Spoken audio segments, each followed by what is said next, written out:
ਬੀਤੇ ਦਿਨਾਂ 'ਚ ਚਰਚਾ ਚੱਲੀ, ਪਹਿਲੋਂ ਵੀ ਗੱਲਾਂ ਸੁਣਦੇ ਸੀਗੇ ਵੀ ਯਾਰ ਇਲਲੀਗਲਾਂ ਨੂੰ ਆ ਵੀ ਮਿਲ ਗਿਆ, ਆ ਵੀ ਮਿਲ ਗਿਆ। ਫ਼ੋਨ ਤੱਕ ਵੀ ਜਿਹੜੇ ਕਹਿੰਦੇ ਉਹ ਦੇ ਰਹੇ ਆ। ਕਹਿੰਦੇ ਵੀ ਜੀ। ਅਸਲੀ ਗੱਲ ਤਾਂ ਇਹ ਆ ਵੀ ਫ਼ੋਨ ਉਹ ਦਿੰਦੇ ਤਾਂ ਆ ਵੀ ਸ਼ਾਇਦ ਉਹਨਾਂ ਦੇ ਉੱਤੇ ਨਜ਼ਰ ਜਿਹੜੀ ਉਹ ਰੱਖੀ ਜਾ ਸਕੇ। So nothing is like free, no free lunch in this world. So ਇਹ ਜਿਹੜਾ ਫ੍ਰੀ ਫ਼ੋਨ ਕਹਿੰਦੇ ਦੇ ਰਹੇ ਆ, ਐਕਚੁਅਲ 'ਚ ਜਿਹੜੇ ਇਲਲੀਗਲ ਇਮੀਗ੍ਰੈਂਟਸ ਆ, ਉਹਨਾਂ ਨੂੰ ਟਰੈਕ ਕਰਨ ਦੇ ਲਈ ਵਰਤ ਰਹੇ। ਜੀ।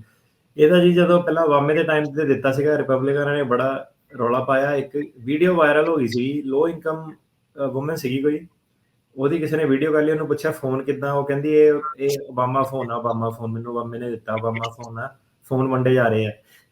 ਸੋ ਕੋਈ ਓਬਾਮਾ ਫ਼ੋਨ ਏਦਾਂ ਕੁਛ ਨਹੀਂ ਸੀਗਾ। ਸੋ ਕੀ ਹੈ ਕਿ ਜਿਹੜਾ US ਬਾਰਡਰ ਪੈਟਰੋਲ ਆ, ਉਹਨੂੰ ਲੋਕਾਂ ਨੂੰ ਟਰੈਕ ਕਰਨਾ ਪੈਂਦਾ। ਹੂੰ, ਟਰੈਕ ਕਰਨ ਦੇ ਇਹਨਾਂ ਕੋਲ ਇਸ ਵੇਲੇ 3 ਤਰੀਕੇ ਆ। ਹੂੰ, ਸੋ ਪਹਿਲਾ ਤਰੀਕਾ ਇਹਨਾਂ ਦਾ ਹੈਗਾ ਟੈਲੀਫੋਨਿਕ, ਕਿ ਫ਼ੋਨ ਦੇ ਦਿਓ, ਤੇ ਉਹਦੇ ਵਿੱਚ ਕੀ ਹੈ ਕਿ ਤੁਸੀਂ ਆਪਣੀ ਜਿਹੜੀ ਆਵਾਜ਼ ਆ, ਜਿੱਦਾਂ ਤੁਹਾਡੇ ਫਿੰਗਰਪ੍ਰਿੰਟ ਹੁੰਦੇ ਆ, ਏਦਾਂ ਹੀ ਤੁਹਾਡੀ ਇੱਕ ਬਾਇਓਮੈਟ੍ਰਿਕ ਵੌਇਸ ਪ੍ਰਿੰਟ ਹੁੰਦਾ ਕਿ ਤੁਹਾਡੀ ਆਵਾਜ਼ ਸਿਸਟਮ ਰਿਕਾਰਡ ਕਰ ਲੈਂਦਾ। ਫਿਰ ਤੁਸੀਂ ਜਦੋਂ ਕਾਲ ਕਰਦੇ ਹੋ, ਉਹ ਆਟੋਮੈਟਿਕਲੀ ਜਿਹੜਾ ਸਿਸਟਮ ਉਹ ਕਨਫਰਮ ਕਰ ਦਿੰਦਾ ਕਿ ਇਹ ਉਹੀ ਬੰਦਾ।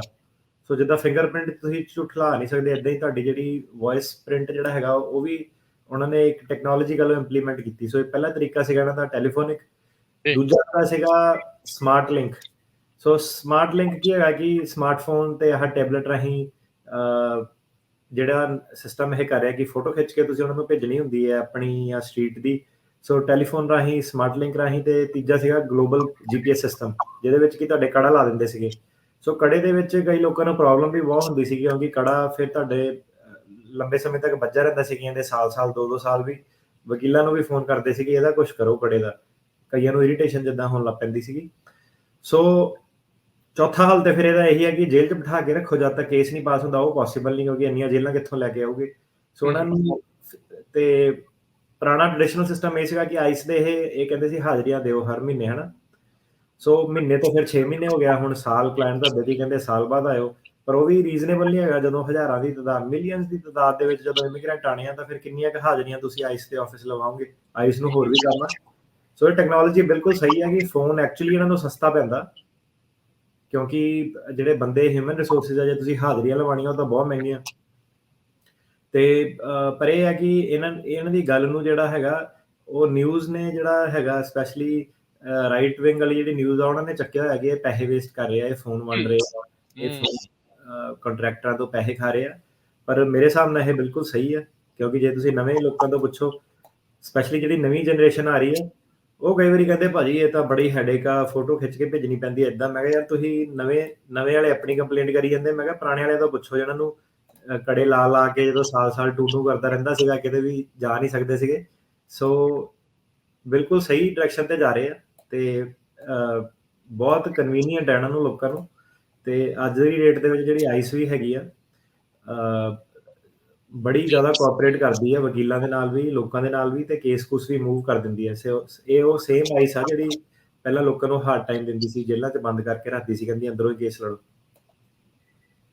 ਜੀ, ਜੀ, ਬਿਲਕੁਲ। ਸੋ ਇਸ ਤਰੀਕੇ ਦੇ ਨਾਲ ਦੇਖੋ, ਬੜੇ ਤਰੀਕੇ ਦੇ ਨਾਲ ਦਿਖਾਇਆ ਕੋਲ ਹੋਰ ਜਾਂਦਾ, ਜਿੱਦਾਂ ਹਾਥੀ ਦੇ ਦੰਦ ਦਿਖਾਉਣ ਵਾਲੇ ਹੋਰ ਤੇ ਖਾਣ ਵਾਲੇ ਹੋਰ।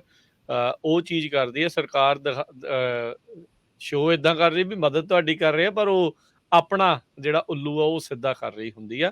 ਇਹ ਪਿੱਛੇ ਬੜਾ ਕੁਛ ਜਿਹੜਾ ਉਹ ਚੱਲਦਾ ਹੁੰਦਾ ਆ। ਅਗਲੀ ਗੱਲ ਕਰੀਏ। ਇੱਕ ਚੀਜ਼ ਹੋਰ ਐਡ ਕਰਨ ਨੂੰ ਇੱਥੇ ਸੀਗੀ, ਹਾਊਸਕੀਪਿੰਗ ਵਾਲੀ। ਕਾਫੀ ਵਾਰੀ ਗੱਲ ਵੀ ਕੀਤੀ ਹੈ ਕਿ ਜਿਹੜੇ ਪੁਰਾਣੇ ਇਮੀਗ੍ਰੈਂਟ ਆਏ ਸੀ, ਜਿਹੜੇ ਨਵੇਂ ਇਮੀਗ੍ਰੈਂਟ ਆ ਰਹੇ, ਉਹਨਾਂ 'ਚ ਫਰਕ ਕੀ ਹੈਗਾ। ਜਿਹੜੇ ਪੁਰਾਣੇ ਇਮੀਗ੍ਰੈਂਟ ਸੀਗੇ, ਉਹਨਾਂ ਦਾ ਜਿਹੜਾ ਐਟੀਟਿਊਡ ਸੀਗਾ, ਉਹ ਲਾਅ ਦੇ ਸਿਸਟਮ ਦੇ ਪ੍ਰਤੀ ਇੱਕ ਸਮਝਦੇ ਸੀਗੇ ਕਿ ਜਿਹੜਾ ਲਾਅ ਆ, ਕੋਰਟ ਆ, ਜੱਜ ਆ, ਇਹ ਬੜੀ ਵੱਡੀ ਚੀਜ਼ ਹੁੰਦੇ ਆ, ਹਨਾ। ਇਹਦੇ ਕੋਲ ਪਾਵਰ ਆ। ਤੇ ਜਿਹੜੇ ਆਲਰੇਡੀ ਵਕੀਲਾਂ ਕੋਲ ਚੱਲ ਗਏ ਆ, ਵਕੀਲ ਚੇਂਜ ਕਰਦੇ ਆ, ਉਹਨਾਂ ਨੂੰ ਸਿਸਟਮ ਦਾ ਜਿਹੜਾ ਸਾਰਾ ਪਤਾ। ਸੋ ਸਾਨੂੰ ਐਜ਼ ਅ ਲਾਇਰ ਜਿਹੜੇ ਨਵੇਂ ਕਈ ਆਉਂਦੇ ਆ ਨਾ, ਉਹਨਾਂ ਕੋਲ ਕਾਫੀ ਪ੍ਰੋਬਲਮ ਤਾਂ ਇਨ ਦਾ ਸੈਂਸ ਇਹ ਹੈ ਕਿ ਉਹਨਾਂ ਦੇ ਤਾਂ ਕਈ ਵਾਰੀ ਸਟਾਫ ਵੀ ਕਹਿੰਦਾ ਯਾਰ ਇਹ ਬਿਹੇਵ ਕਿੱਦਾਂ ਕਰਦੇ ਆ।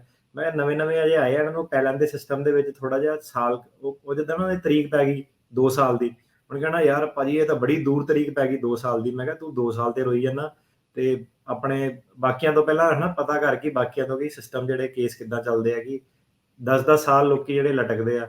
ਨਹੀਂ ਭਾਜੀ ਕੁਛ ਕਰੋ, ਇਹ ਤਾਂ ਬੜੀ ਦੇਰ ਹੋ ਜਾਣੀ ਆ, ਫਿਰ ਮੈਂ ਇੰਨੀ ਦੇਰ ਵੇਟ ਨਹੀਂ ਕਰਨੀ। ਸੋ ਇਹਦੇ ਵਿੱਚ ਮੈਂ ਮੂੰਹ ਵਾਲਾ ਕੋਈ ਸਿਸਟਮ ਨਹੀਂ ਹੈਗਾ, ਇਹ ਤੁਸੀਂ ਸਿਸਟਮ ਨਾਲ ਡੀਲ ਕਰ ਰਹੇ ਆ ਤੇ ਆਪਾਂ ਤੁਹਾਡੀ ਸਿਰਫ ਇੱਕ ਐਜ਼ ਅ ਹੈਲਪ ਕਰ ਰਹੇ ਆ, ਤੇ ਉਹ ਹੈਲਪ ਤਦ ਤੱਕ ਹੋਗੀ ਜਦ ਤੱਕ ਆਪਾਂ ਤੁਹਾਡੀ ਹੈਲਪ ਕਰਨੀ ਚਾਹੁੰਦੇ ਆ, ਹਨਾ। ਜਿੱਦਾਂ ਤੁਹਾਨੂੰ ਵਕੀਲ ਬਥੇਰੇ ਆ, ਸਾਨੂੰ ਕਲਾਇੰਟ ਬਥੇਰੇ ਆ, ਸੋ ਇਹ ਹੈ ਕਿ ਐਂਡ ਆਫ ਦਾ ਡੇ ਹੈਗਾ ਕਿ ਬੰਦਾ 50-60 ਘੰਟੇ ਜਦੋਂ ਹਫਤੇ 'ਚ ਕੰਮ ਕਰਦਾ ਤੇ ਉਹਨੂੰ end of the day piece of mind ਚਾਹੀਦਾ, ਕੋਈ ਇਹ ਨਹੀਂ ਕਿ ਸੋ ਇਹ ਸਮਝੋ ਕਿ ਵਕੀਲ ਦਾ ਕੀ ਰੋਲ ਆ, ਤੁਹਾਡੀ ਪੋਜੀਸ਼ਨ ਕੀ ਆ, ਤੁਹਾਡੀ ਬਾਰਗੇਨਿੰਗ ਪੋਜੀਸ਼ਨ ਕਿੱਥੇ ਆ ਤੇ ਸਿਸਟਮ ਕੀ ਹੈਗਾ, ਹਨਾ। ਸੋ ਇਹ ਜਿਹੜੀਆਂ ਛੋਟੀਆਂ-ਛੋਟੀਆਂ ਕਿ ਮੇਰੇ ਐਪ ਪਾਤੀ, ਮੈਨੂੰ ਫੋਨ ਦੇ ਦਿੱਤਾ, ਮੈਨੂੰ ਏਦਾਂ ਕਰਨਾ ਪੈ ਰਿਹਾ। ਹਾਂਜੀ, ਤੁਸੀਂ ਯੂਐਸ ਚੂਜ਼ ਕੀਤਾ ਹਨਾ, ਤੁਸੀਂ ਉਹ ਰਿਸਕ ਲਏ ਆ ਸਾਰੇ। ਇਹ ਕਸਟਮਰ ਸਰਵਿਸ ਨਹੀਂ ਹੈਗੀ, ਇਹ ਕੋਈ ਉਹ ਨਹੀਂ ਹੈਗਾ ਕਿ ਮੈਕਡੋਨਲਡ 'ਚ ਗਏ ਤੇ ਆਰਡਰ ਦੇ ਦਿੱਤਾ ਤੇ ਫਟਾਫਟ ਬਰਗਰ ਮੇਰਾ ਕਿਉਂ ਨਹੀਂ ਰੈਡੀ ਹੋਇਆ। ਸੋ ਜਦੋਂ ਤੁਸੀਂ ਸਿਸਟਮ ਦੇ ਹੱਥੇ ਚੜ੍ਹਦੇ ਹੋ ਤੇ ਸਿਸਟਮ ਤੁਹਾਨੂੰ ਪਲੇ ਕਰਦਾ, ਨਾ ਕਿ ਤੁਸੀਂ ਸਿਸਟਮ ਨੂੰ ਪਲੇ ਕਰਦੇ ਹੋ। ਸੋ ਇਹ ਚੀਜ਼ ਨੂੰ ਥੋੜਾ ਜਿਹਾ ਜਿਹੜੀ ਯੰਗ ਜਨਰੇਸ਼ਨ ਆਉਂਦੀ ਆ ਉਹ ਧਿਆਨ ਦੇਵੇ ਕਿ ਇੰਨਾ ਸੌਖਾ ਨਹੀਂ ਹੈਗਾ, ਤੇ ਸਰਕਾਰ ਦੇ ਕੋਲ ਵੀ ਬਹੁਤ ਜ਼ਿਆਦਾ ਕੇਸ ਲੋਡ ਆ, ਜੱਜਾਂ ਦੇ ਕੋਲ ਵੀ ਬਹੁਤ ਜ਼ਿਆਦਾ ਕੇਸ ਲੋਡ ਆ। ਹੋ ਕੀ ਰਿਹਾ ਕਿ ਨਹੀਂ ਭਾਜੀ ਮੇਰਾ ਸੈਕਰਾਮੈਂਟੋ ਮੂਵ ਕਰਾ ਦਿਓ, ਹੁਣ ਸੈਕਰਾਮੈਂਟੋ ਮੂਵ ਕਰਾਤਾ, ਪਹਿਲਾਂ ਉਹਨੂੰ ਕਿਹਾ ਨਾ ਭਾਈ ਨਾ ਕਰਾ, ਉੱਥੇ ਨਾ ਕੋਰਟ ਮਾੜਾ, ਨਹੀਂ ਜੀ ਬਹੁਤ ਦੇਰ ਲੱਗਣੀ, ਸੈਨ ਫਰਾਂਸਿਸਕੋ ਤਾਂ 2025 ਚ ਹੀਅਰਿੰਗ ਆ, ਇੰਨੀ ਦੇਰ ਤਾਂ ਮੈਂ ਵੇਟ ਨਹੀਂ ਕਰਨੀ। ਸੈਕਰਾਮੈਂਟੋ ਚਲ ਗਿਆ, ਫਿਰ 6 ਮਹੀਨੇ ਬਾਅਦ ਭਾਜੀ ਮੇਰੇ ਤਾਂ ਦੋਸਤ ਦਾ ਕੇਸ ਡਿਨਾਈ ਹੋ ਗਿਆ ਉੱਥੇ, ਮੈਂ ਤਾਂ ਕਰਨਾ ਨਹੀਂ, ਮੇਰਾ ਵਾਪਸ ਜਿਹੜਾ ਨਾ ਕੇਸ ਮੂਵ ਕਰਾਓ ਸੈਨ ਫਰਾਂਸਿਸਕੋ। ਮੈਂ ਕਿਹਾ ਉਹ ਦਰਵਾਜ਼ਾ ਉੱਧਰ ਆ, ਫਾਈਲ ਚੱਕ ਆਪਣੀ, ਤਾਂ ਦੁਬਾਰਾ ਨਾ ਮੈਨੂੰ ਬਾਦਰ ਕਰੀ। ਮਤਲਬ ਜਿੱਦਾਂ ਮਜ਼ਾਕ ਸਮਝਿਆ ਹੋਇਆ ਕਿ ਹਨਾ ਜੱਜ ਜਿੱਦਾਂ ਕੋਈ ਚੀਜ਼ ਹੀ ਨਹੀਂ ਕਿ ਚੱਲ ਵੀ ਇੱਧਰ ਕਰ ਲਿਆ ਉੱਧਰ ਕਰ ਲਿਆ। ਦੱਸੋ। ਸੋ ਇਦਾਂ ਕਿ ਰੇਡੀਓ ਤੇ ਕਹਿਣ ਦਾ ਮੇਰਾ ਮਕਸਦ ਇਹ ਹੈਗਾ ਕਿ ਆਪਾਂ ਨਾਈਸ ਹੈਗੇ ਆ, ਪਰ ਨਾਈਸਨੈਸ ਨੂੰ ਇਹ ਨਹੀਂ ਕਿ ਤੁਸੀਂ ਨਾਈਸਨੈਸ ਨੂੰ ਐਕਸਪਲੋਇਟ ਕਰ ਲੈਣਾ, ਤੇ ਆਪਾਂ ਵੀ ਉਹੀ ਰਾਹਾਂ ਚੋਂ ਗਏ ਆ ਜਿਹੜੀਆਂ ਤੁਸੀਂ ਰਾਹਾਂ ਚੋਂ ਗਏ ਆ। ਸੋ ਇਹ ਹੈ ਕਿ ਇੱਕ ਆਪਣਾ ਸੁਭਾਅ ਇਹ ਹੈ ਕਿ ਚੱਲ ਯਾਰ ਆਰਾਮ ਨਾਲ ਜਿਹੜਾ ਨਾ ਬਿਨਾਂ ਸਟ੍ਰੈਸ ਫ੍ਰੀ ਜਿਹੜਾ ਕੰਮ ਹੋ ਜਾਵੇ, ਤੁਹਾਡਾ ਵੀ ਕੰਮ ਬਣ ਜਾਵੇ, ਸਾਡਾ ਵੀ ਕੰਮ ਬਣ ਜਾਵੇ। ਪਰ ਜਿਹੜੀ ਐਕਚੁਅਲਿਟੀ ਇਹਦੀ ਹੈਗੀ ਆ ਕੋਰਟ ਦੇ ਵਿੱਚ, ਜਦੋਂ ਬੰਦਾ ਡਿਪੋਰਟ ਹੁੰਦਾ ਨਾ, ਜਦੋਂ ਫੜ ਕੇ ਭੇਜਦੇ ਆ ਤਾਂ ਨਿਆਣੇ ਰੋਂਦੇ ਆ, ਨਾਲ ਘਰ ਵਾਲੀ ਰੋਂਦੀ ਘਰ, ਬੜਾ ਔਖਾ ਜਿਹੜਾ ਕੰਮ ਹੈਗਾ ਉਹ ਵਕੀਲ ਲਈ ਵੀ ਕਲਾਇੰਟ ਲਈ ਵੀ।